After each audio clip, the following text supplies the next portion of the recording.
There is a filing cabinet in a basement in Canberra that contains a gap, not a missing document, not a misfiled report, a gap, a deliberate surgical absence where operational records should exist but do not. The dates surrounding this gap correspond to a 3-week period in late 1969, when 5 Australian SAS soldiers entered the long high mountains of Phuoc Tuy province and did something so effective, so disturbing, and so politically inconvenient that both the Australian and American governments agreed on the only appropriate course of action. They erased it, not classified, not redacted, erased. The after-action reports were never filed. The patrol logs were never submitted. The intelligence summaries referencing the operation were rewritten to exclude any mention of what occurred. And the 5 men who carried out the mission were told, in terms that left no room for interpretation, that what happened in those mountains did not happen. But here is the problem with erasing something from the official record. You cannot erase it from the memories of the men who lived it. You cannot erase it from the enemy documents captured months later that described, in vivid and terrified detail, what the Vietcong encountered in those hills. And you cannot erase it from the operational consequences that rippled through Phuoc Tuy province for the remaining 2 years of the Australian presence in Vietnam. This is the story of the operation that never existed, and it begins as so many of the darkest chapters of the Vietnam War began, with a problem that conventional methods could not solve. By the autumn of 1969, the first Australian task force had been operating out of Nui Dat for over 3 years. In that time, the Australians had achieved something remarkable and something deeply frustrating in equal measure.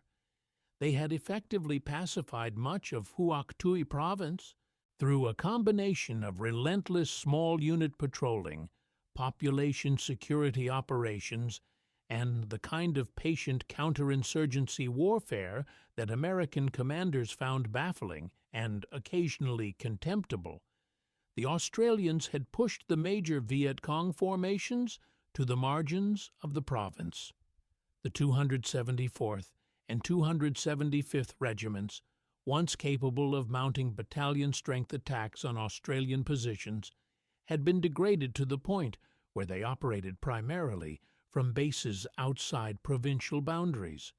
The D445 Provincial Mobile Battalion, the local force unit that had fought the Australians at Long Tan in 1966, had been reduced to perhaps 200 effective fighters, down from its peak strength of over 350. The Vietcong infrastructure in the villages was fraying. Tax collection had become sporadic. Recruitment was difficult.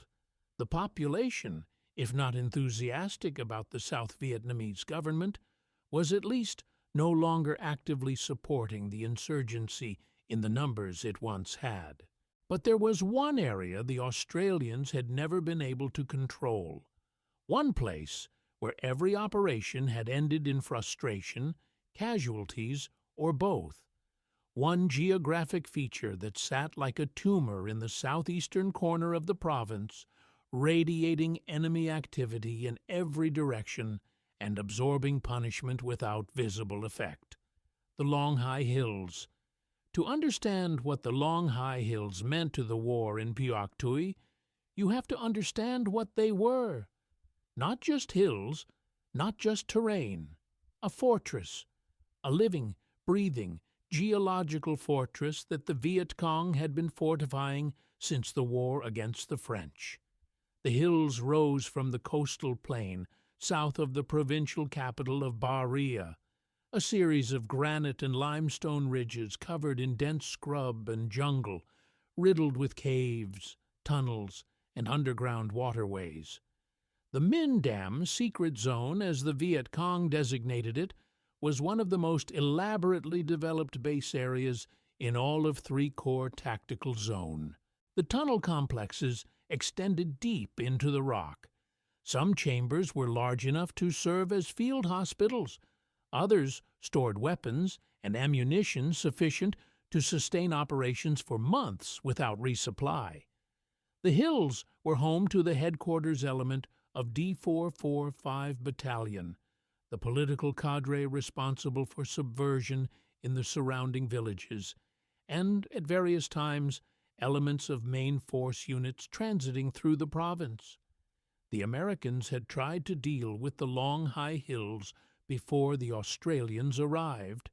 Between 1966 and 1968, B-52 bombers dropped over 40,000 tons of ordnance on those slopes.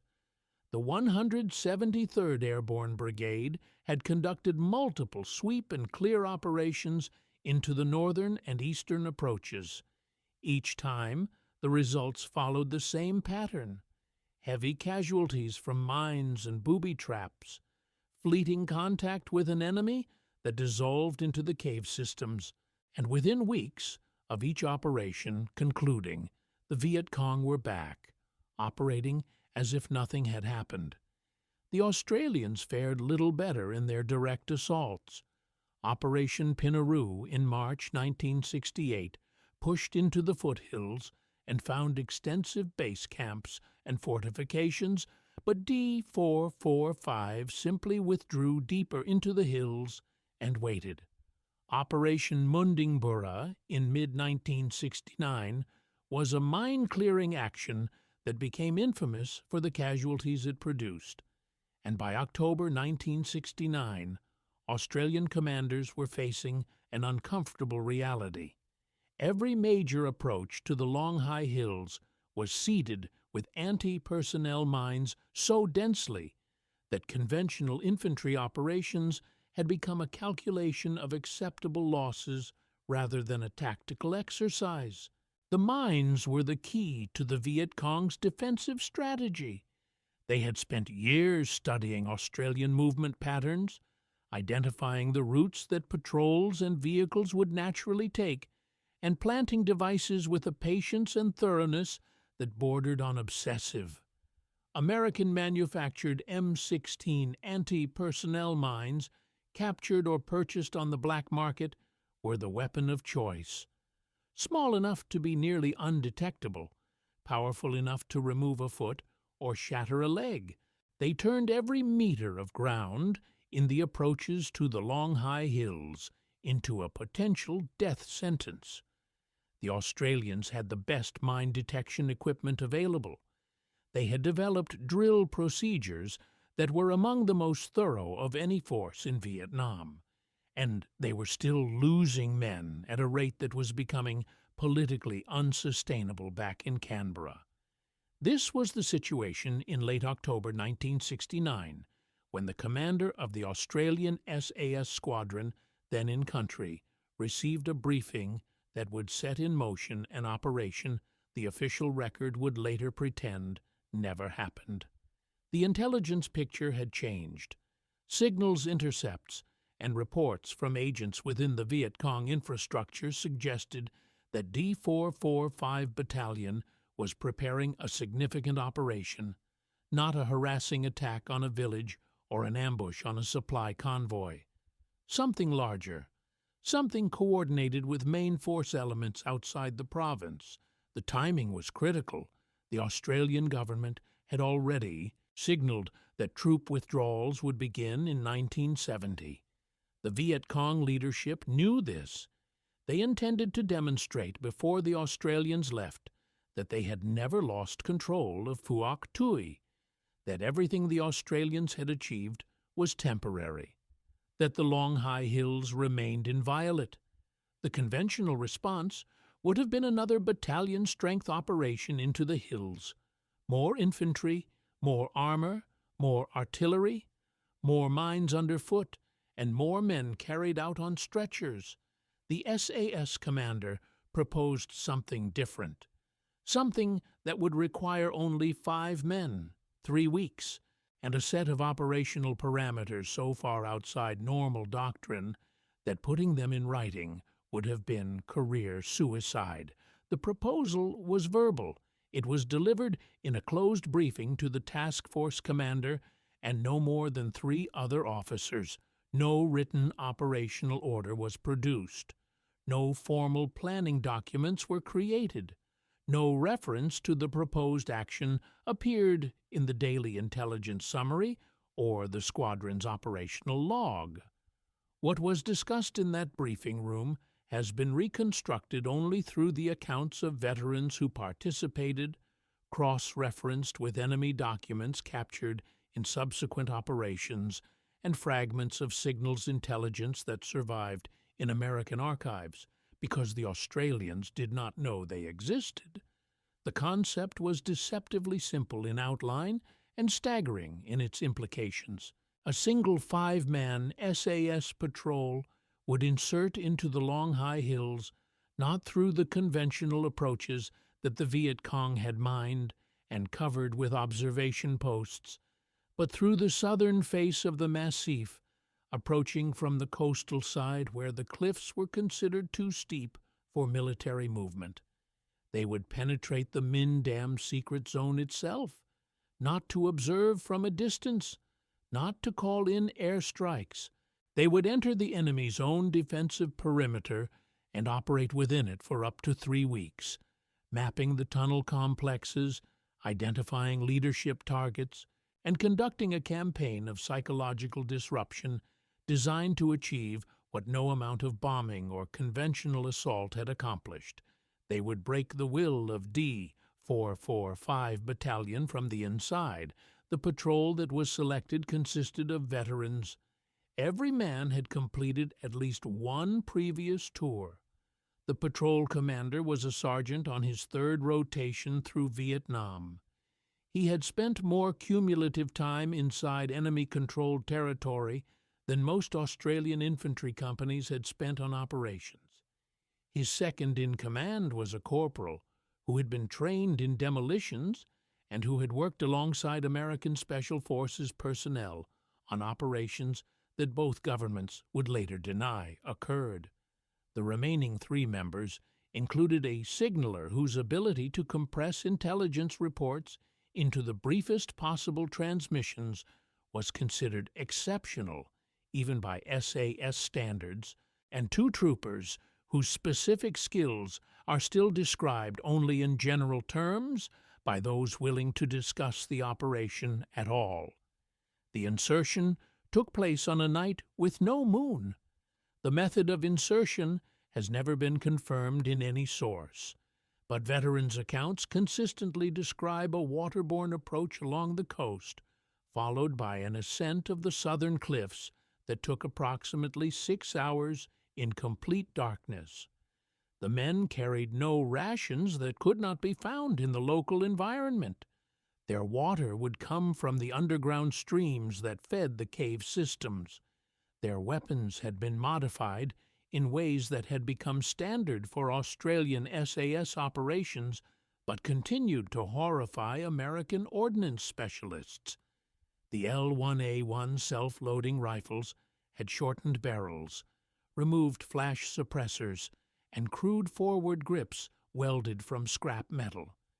They looked like weapons assembled by guerrillas.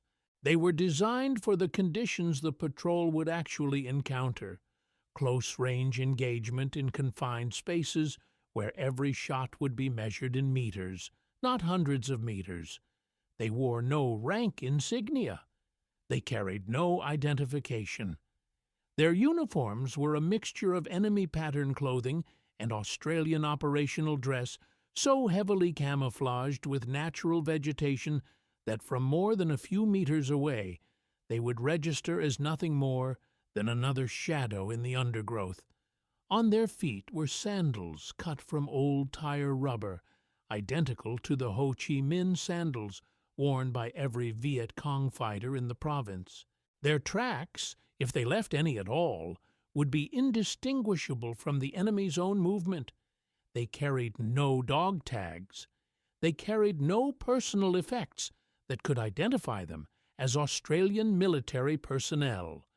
If they were killed or captured, there would be no evidence connecting them to the 1st Australian Task Force, no evidence connecting them to the Commonwealth of Australia, no evidence connecting them to anything at all except 5 dead men in enemy clothing with weapons that could have belonged to anyone.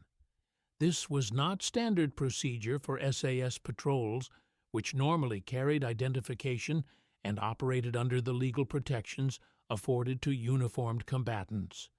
The absence of identification told the patrol everything they needed to know about the institutional attitude toward the mission they were about to undertake. If it went wrong, they would be disavowed. If it went right, it would be denied. Either way, they were on their own. To understand how these 5 men could contemplate entering a fortified enemy base area occupied by over 200 fighters and expect to survive for 3 weeks, you have to understand what had made them into what they were. The Australian SAS selection process was, by the standards of the 1960s, one of the most brutal in the Western world. Only 1 in 12 candidates who began the course would complete it. But the physical attrition was almost secondary to the psychological evaluation that preceded it. Candidates were assessed for a specific personality profile, high pain tolerance, low need for social validation, above-average pattern recognition, and something the psychologists termed predatory patience, the ability to remain motionless and alert for hours while maintaining complete situational awareness, the willingness to explode into decisive action after extended periods of absolute inactivity, the capacity to function independently in environments where help was days or weeks away. Those who passed selection entered an 18-month training pipeline, 3 times longer than the contemporary American Special Forces qualification course. And a significant portion of that training did not take place in conventional military schools. It took place in the Australian outback under the instruction of Aboriginal trackers whose methods had never been committed to writing because they predated writing itself. Aboriginal Australians had survived for over 40,000 years in some of the harshest environments on Earth. Their accumulated knowledge of tracking, concealment, patience, and environmental awareness represented the longest continuous tradition of such skills anywhere in human history.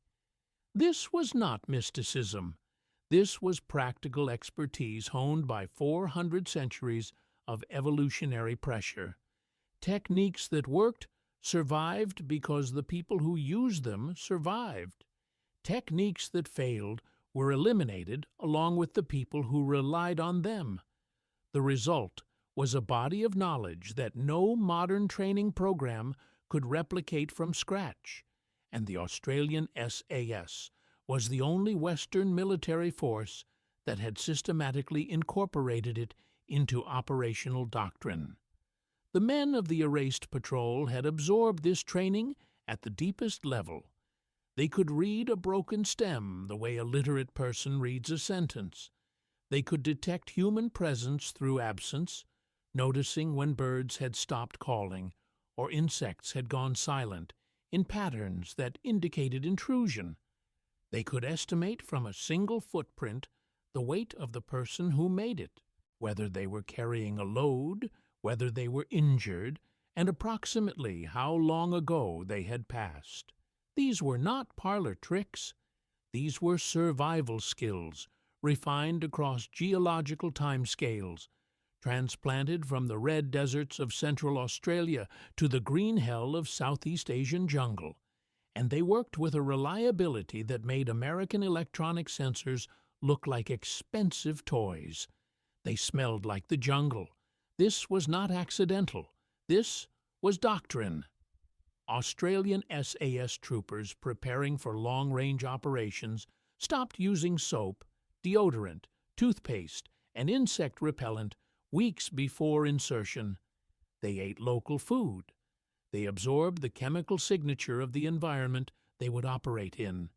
The Vietcong had long since learned that American soldiers could be detected by smell from hundreds of meters away. The sweet scent of Virginia tobacco, the chemical compounds in military-issue insect repellent, the alien fragrance of Western hygiene products, all of these broadcast the presence of American patrols like a signal flare in the olfactory landscape of the jungle. The Australians had eliminated every marker. By insertion day, they were invisible to the nose as well as the eye. What happened over the following 21 days has been reconstructed from 5 sources. The recollections of surviving patrol members, shared reluctantly and only with other veterans in settings far removed from official channels. The after-action debriefing that was conducted verbally and never committed to paper. Enemy documents captured during Operation Hammersley in February 1970, which described events in the long high hills during the period in question with a specificity that confirms the patrol's presence and activities. Fragments of signals intelligence in American archives referencing Australian transmissions from within the Min Dam secret zone during November 1969, and the observable operational consequences, namely the dramatic change in Vietcong behavior in the Long Hai area in the weeks following the patrol's extraction. The first 72 hours were devoted to movement and observation. The patrol covered approximately 3 kilometers in 3 days, moving at the pace that defined Australian SAS operations and baffled every American who witnessed it. 100 meters per hour, sometimes less. Each step was placed with the precision of a surgeon laying a scalpel on tissue. Each footfall tested the ground for stability and sound before weight was committed. Between steps, the patrol froze. Complete stillness, not reduced movement, 0 movement. During these frozen intervals, which could last anywhere from 2 to 8 minutes, every man scanned his surroundings using only his eyes. They tested the air with subtle nostril movements, reading scent the way a predator reads the wind.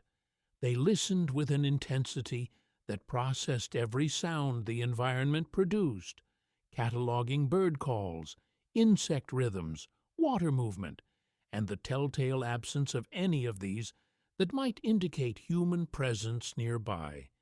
By the end of the 3rd day, they had penetrated the outer security ring of the Min Dam secret zone without triggering a single alarm. They were inside the perimeter. They were among the enemy. What this meant in practical terms is almost impossible for anyone who has not experienced it to comprehend. 200 armed men occupied the Min Dam secret zone. They had sentries posted on every approach. They had listening posts at intervals around the perimeter. They had patrols circulating through the interior on schedules that varied just enough to prevent prediction, but not enough to prevent pattern recognition by observers patient enough to wait. The 5 Australians had to exist within this web of human activity without creating a single anomaly that might attract attention. Not a sound, not a smell, not a visual impression, not even the subtle displacement of air that a moving body creates in still, humid conditions. The jungle inside the Min Dam secret zone was different from the jungle outside it. The Vietcong had spent years modifying the terrain to suit their purposes. Paths were cleared and maintained. Vegetation was trimmed to create sight lines for defensive positions. Water sources were improved and channeled. The underground complexes exhaled cool air through vents that created microcurrents in the surrounding foliage. The Australians had to learn the patterns of this modified environment in real time, distinguishing between natural movement and man-made disturbance, between the sounds of the jungle's own rhythm and the sounds that indicated human activity nearby. One miscalculation, one moment of inattention, one involuntary movement at the wrong instant, and 5 men would be trapped inside an enemy fortress with no possibility of reinforcement and no realistic prospect of escape. The intelligence they gathered in the following days was extraordinary in its detail. They identified and mapped 14 separate tunnel entrances, 7 of which were previously unknown to Australian intelligence. They located a weapons cache containing an estimated 200 small arms, several crew-served weapons, and enough ammunition to sustain battalion-level operations for months. They observed and documented the daily routine of D445 Battalion's headquarters element, including the movements of the battalion commander, the political officer, and a visiting cadre from the provincial committee who was conducting an inspection of the unit's readiness for the planned offensive. They counted personnel. They noted defensive positions. They observed sentry rotations and identified the gaps, the predictable moments when attention wavered, when guards lit cigarettes or relieved themselves or simply stared into the middle distance with the vacant expression of men who had been standing watch too long. They mapped the internal communication routes, the paths between tunnel complexes that the Vietcong used for daily movement. They identified the runs, the habitual tracks worn into the jungle floor by hundreds of passages, the paths of least resistance that every experienced tracker knew to watch.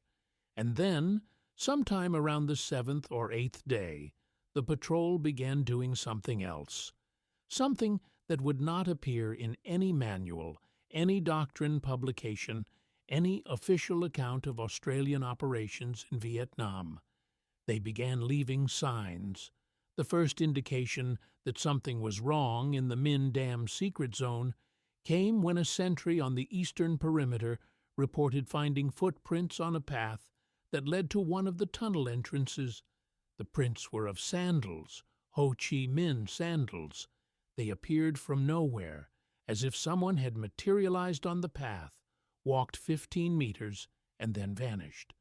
The sentry reported the finding to his superior. The superior investigated and found nothing further. The incident was noted, but dismissed. The following night, a Vietcong fighter assigned to guard a weapons cache discovered that his equipment had been disturbed. Nothing was missing, but items had been moved. His canteen was 2 inches to the left of where he had placed it.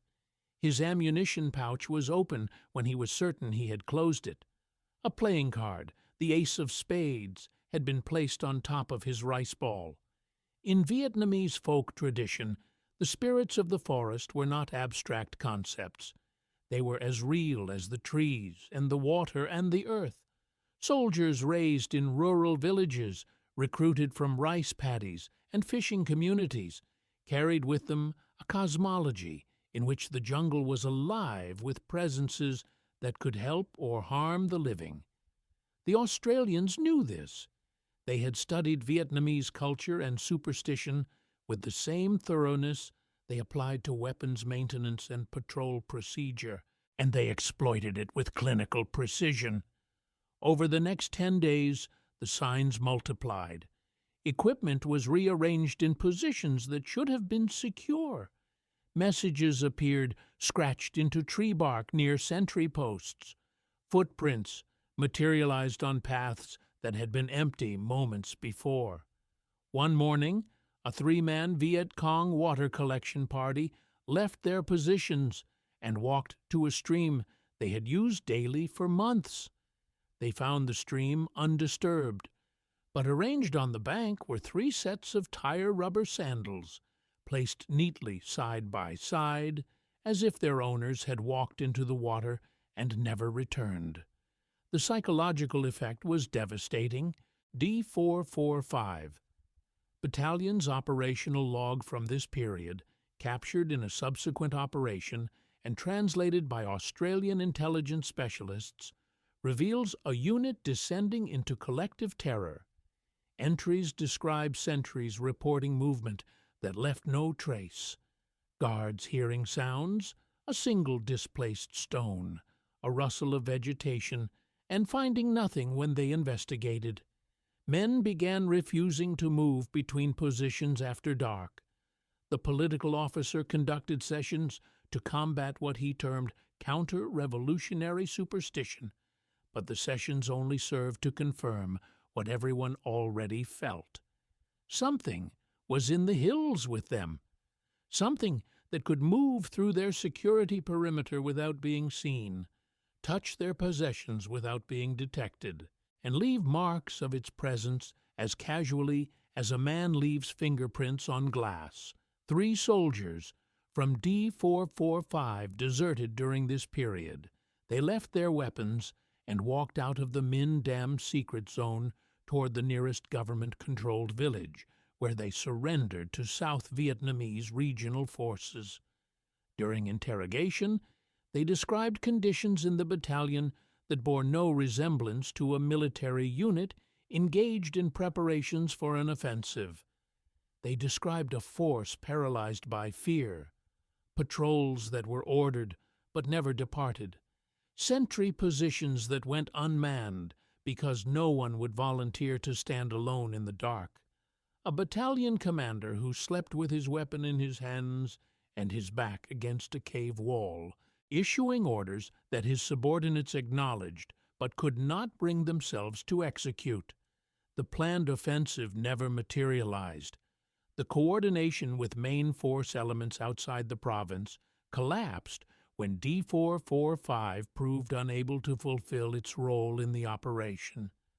The Vietcong infrastructure in the surrounding villages, dependent on D445 for military protection and intimidation of the population, found itself increasingly exposed and ineffective.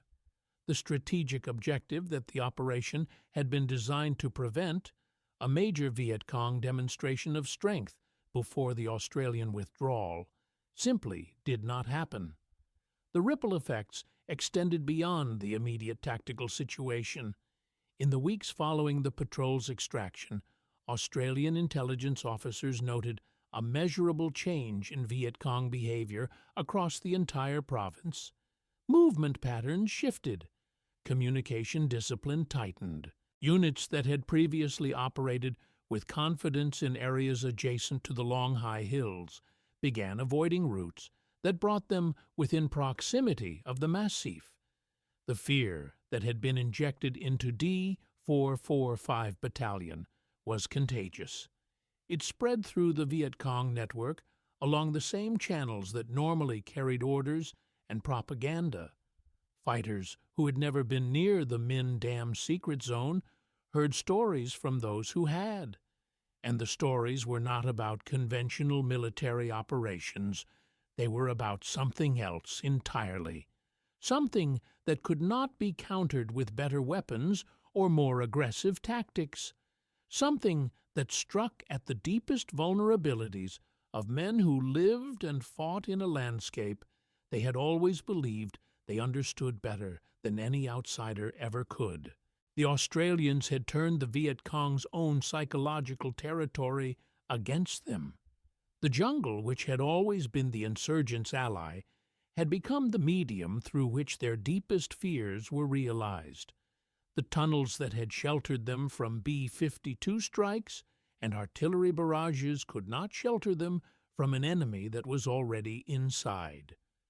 The darkness that had concealed their movements now concealed movements they could not account for. The silence that had been their protective cloak was now the silence of something hunting them. The patrol extracted on the 21st day by a method that, like the insertion, has never been officially confirmed. The patrol members returned to Nui Dat, were debriefed verbally, and were told that the operation had not occurred. No patrol log would be filed. No after-action report would be written. No operational summary would reference their activities. As far as the official record was concerned, the 5 men had spent 3 weeks on routine activity at the base. The reasons for the erasure were multiple and layered. The operation had been conducted without formal authorization from higher headquarters. The task force commander had approved it on his own authority, without informing the Australian Army headquarters in Saigon or the American chain of command. The methods employed, particularly the psychological warfare techniques that exploited Vietnamese cultural beliefs, and the extended unsupported operation inside an enemy stronghold, occupied territory that was legally ambiguous and politically radioactive. The operation's success, paradoxically, made it more dangerous to acknowledge. If it became known that 5 men operating for 3 weeks could achieve what battalions with air support could not, the implications for military doctrine, budget allocation, and institutional prestige were profound and deeply unwelcome. There was also the matter of what the patrol had witnessed during their 21 days inside the Min Dam secret zone, details that veterans have shared only in fragmentary form, and that suggest the patrol encountered situations requiring decisions that no field manual covered and no after-action report could safely describe. The erased operation was not an anomaly. It was the logical culmination of a methodology that the Australian SAS had been developing and refining since their first deployment to Vietnam in 1966. When 3 Squadron arrived at Nui Dat in June of that year, the Australians had already spent years perfecting jungle warfare techniques during the Malayan emergency and the Indonesian confrontation in Borneo. Those campaigns had taught lessons that the Americans, with their fundamentally different military culture, had never had the opportunity to learn. In Malaya, the Australians had hunted communist guerrillas through jungle that shared many characteristics with the Vietnamese environment. They had learned that the side that could move more quietly, wait more patiently, and observe more carefully would win engagements that had nothing to do with the size of the opposing forces. In Borneo, Australian SAS had conducted secret cross-border operations into Indonesian territory, missions that their own government denied at the time and acknowledged only decades later. This institutional comfort with deniable operations was central to the culture that produced the erased patrol. The Australian SAS had operated in the gray zone between official policy and operational reality since its inception. Its founding principles, borrowed from the British SAS with the motto, "Who dares wins," emphasized individual initiative, unconventional thinking, and a willingness to operate beyond the boundaries that constrained conventional military forces. In Vietnam, these principles found their fullest expression. The SAS operated as the eyes and ears of the 1st Australian Task Force, but their role extended far beyond simple reconnaissance. They conducted offensive operations deep in enemy territory. They set ambushes on trails that conventional infantry could not reach. They gathered intelligence of a quality and specificity that no other unit in the province could match. And they did things that were never recorded, never reported, and never acknowledged. The 6-year record of Australian SAS operations in Vietnam bears the statistical fingerprints of these unrecorded activities. Nearly 1,200 patrols were officially documented. 492 enemy fighters were confirmed killed, with 106 probable kills. The SAS's own casualties were astonishingly low.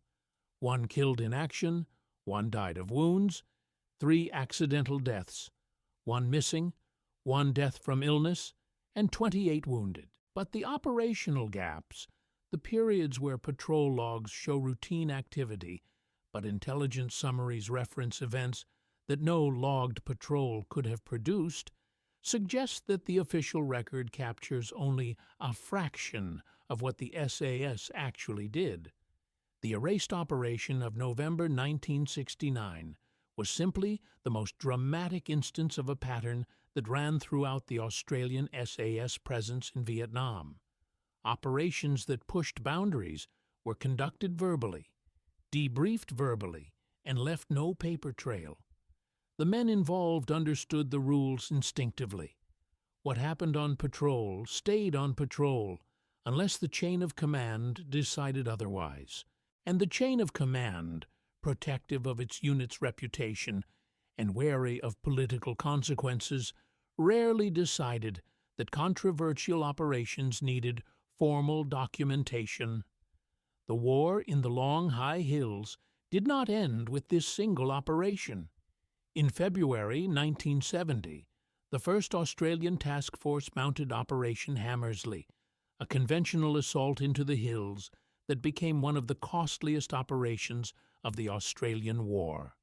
12 men were killed and 59 wounded, the majority by the same anti-personnel mines that had made the Long High approaches so dangerous.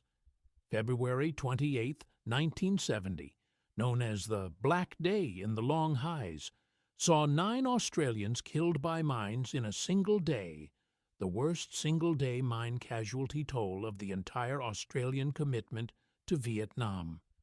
The bitter irony was not lost on the veterans who knew about the erased operation.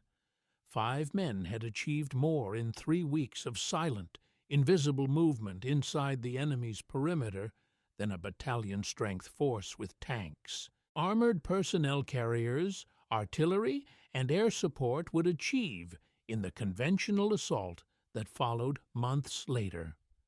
The mines that killed and maimed Australian soldiers during Hammersley were on approaches that the conventional force had to traverse. The erased patrol had bypassed them entirely, entering from a direction the Vietcong had not considered viable and operating within the defended zone rather than attacking into it.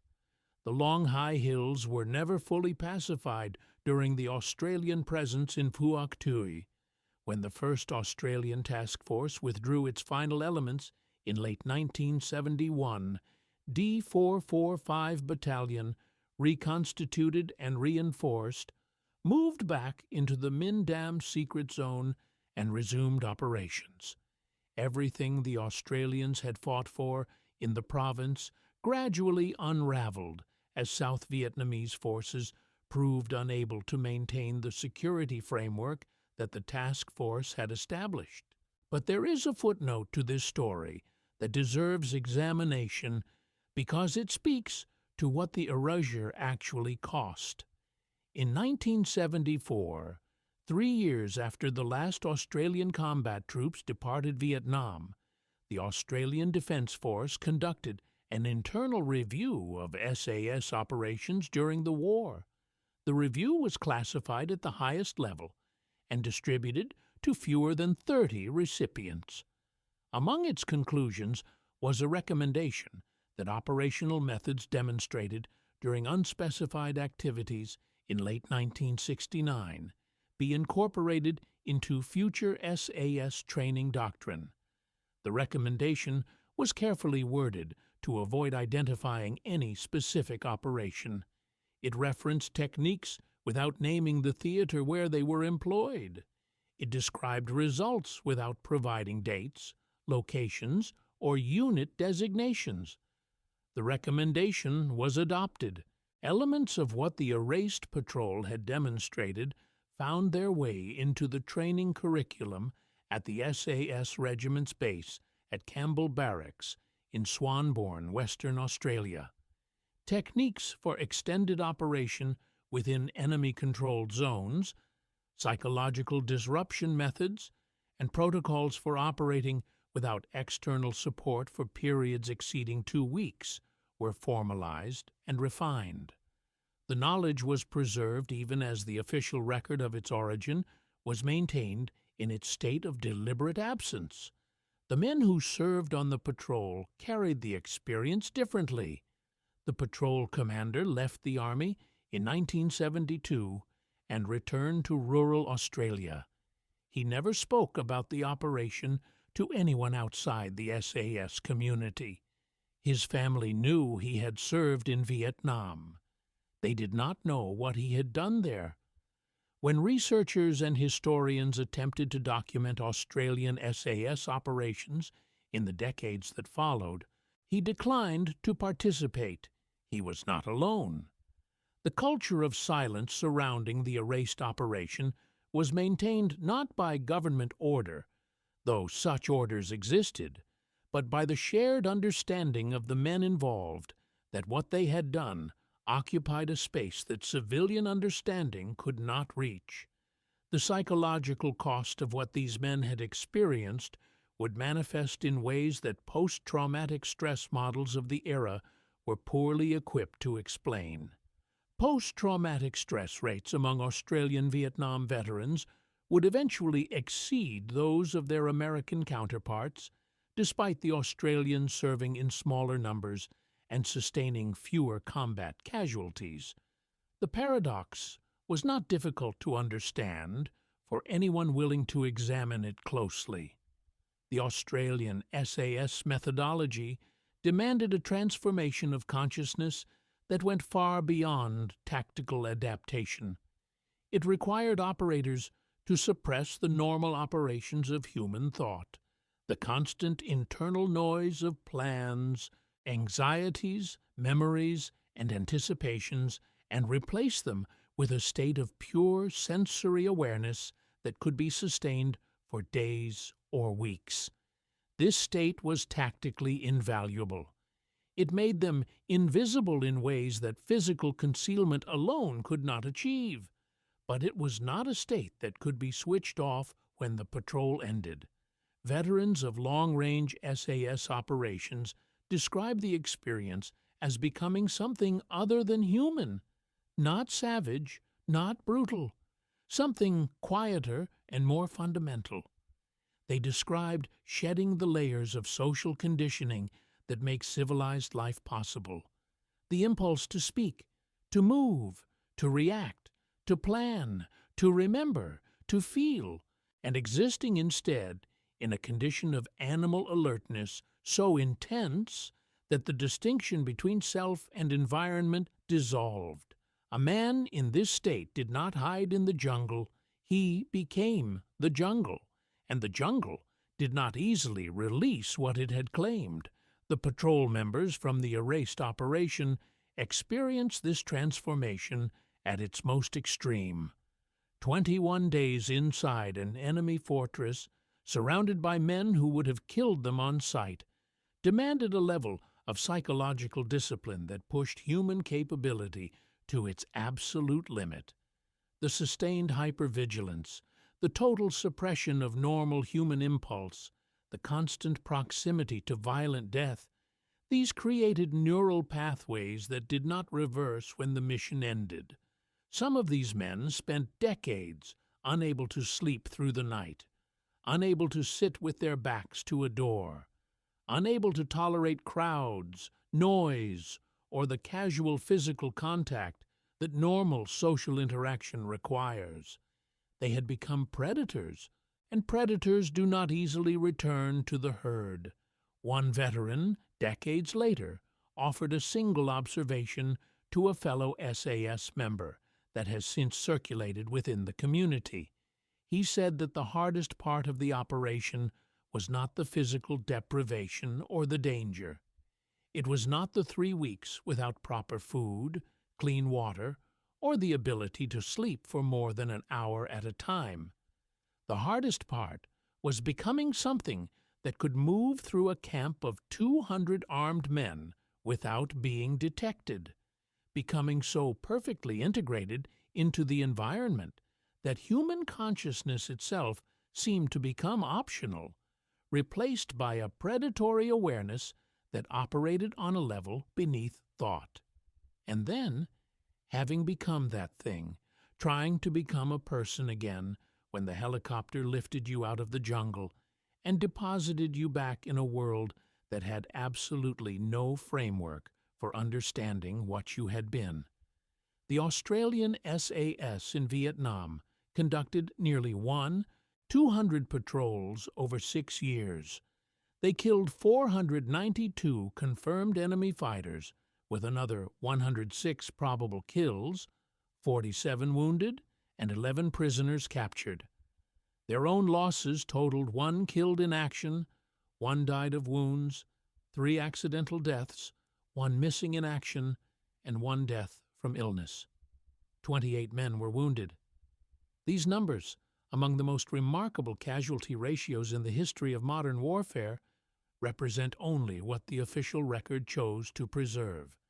The erased operation exists in the gap between those numbers and the truth.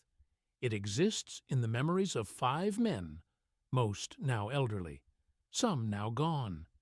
It exists in the enemy documents that describe, in the language of men who were genuinely afraid, encounters with something they could not explain and could not fight. It exists in the training manuals that incorporated its lessons without acknowledging its existence. And it exists in the filing cabinet in Canberra, in the space where documents should be but are not, where the absence itself has become a kind of record, a testament to what was done and what was deemed too dangerous to remember. The Vietcong had a term for the Australian SAS that was applied to no other Allied force in Vietnam: Ma Rung, jungle ghosts. The term carried supernatural weight, an acknowledgment that what the Australians could do exceeded the boundaries of normal military understanding. The Vietcong in Phuoc Tuy did not merely respect the Australian SAS. They feared them with a fear that had spiritual dimensions, a fear rooted in the suspicion that the men who moved through their territory, unseen and untraceable, might not be entirely human. The erased operation was the purest expression of that fear made real. 5 men, invisible, moving through a fortified enemy base for 3 weeks, leaving signs of their presence like a predator marking territory. Not attacking, not destroying, simply demonstrating with absolute certainty that there was no place the enemy could hide that the Australians could not reach, no tunnel deep enough, no security perimeter tight enough, no darkness dark enough. The operation achieved its strategic objective. The Viet Cong offensive was prevented. D-445 Battalion was psychologically degraded to a degree that months of conventional operations had failed to achieve. The intelligence gathered provided the foundation for subsequent operations, including the ill-fated Hammersley. The 5 men who carried it out returned alive and physically uninjured, and then it was erased. Not because it failed, because it succeeded, because success of that nature, achieved by those methods, by that few men, challenged assumptions that institutions were not prepared to abandon. Because acknowledging what 5 men could accomplish inside an enemy fortress raised questions about what battalions and brigades and millions of dollars in ordnance had been failing to accomplish for years. Because the gap between what the erased operation proved possible and what conventional doctrine prescribed was not a gap that military institutions on either side of the Pacific were willing to examine honestly. The filing cabinet in Canberra still contains its gap. The men who created what should fill that gap are running out of time to tell their story. The institutions that erased the operation have never acknowledged its existence, and almost certainly never will. The enemy who experienced it firsthand described it in documents that survived the war in captured archives, providing the only contemporaneous written evidence that the operation occurred at all. Somewhere in those archives, in the faded ink of a Viet Cong political officer's report written in the Min Dam secret zone in November 1969, there is a single sentence that captures what the erased operation meant more precisely than any military analysis ever could. The sentence, translated from Vietnamese, reads simply, "They were among us, and we did not know." That was the operation. That was the achievement. That was what was erased.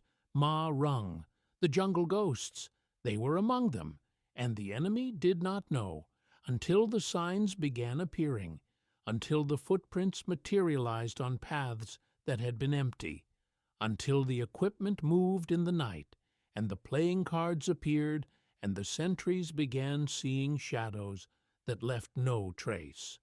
By then, it was too late. By then, the damage was done, not to bodies, to minds, to the belief that the Min Dam secret zone was safe, to the certainty that the long high hills were a fortress that no enemy could penetrate. That certainty died in November 1969, killed by 5 men whose names do not appear in any official record, whose operation does not exist in any archive, whose achievement was so complete and so uncomfortable that the only institutional response was to pretend it never happened. The gap in the filing cabinet says everything the erased documents would have said. It says that 5 Australian SAS soldiers did something extraordinary. It says that what they did worked. It says that the institutions responsible for the war were not prepared to learn from it. And it says, more loudly than any document could, that the most effective operation of the Australian war in Vietnam was the one they decided the world was never supposed to know about. 50 years later, the long high hills are open to tourists. Visitors can climb the slopes and peer into the old bunkers and tunnel entrances.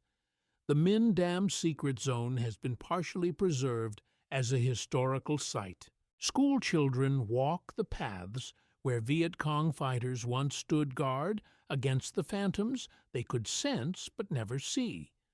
The filing cabinet remains in its basement, the gap remains in the filing cabinet, and the story of what filled that gap remains where the institutions put it, in the space between official history and the truth, in the silence between what happened and what the record says happened, in the memories of men who were told that the most important thing they ever did was something that never occurred. Ma Rung, they were among them, and they did not know.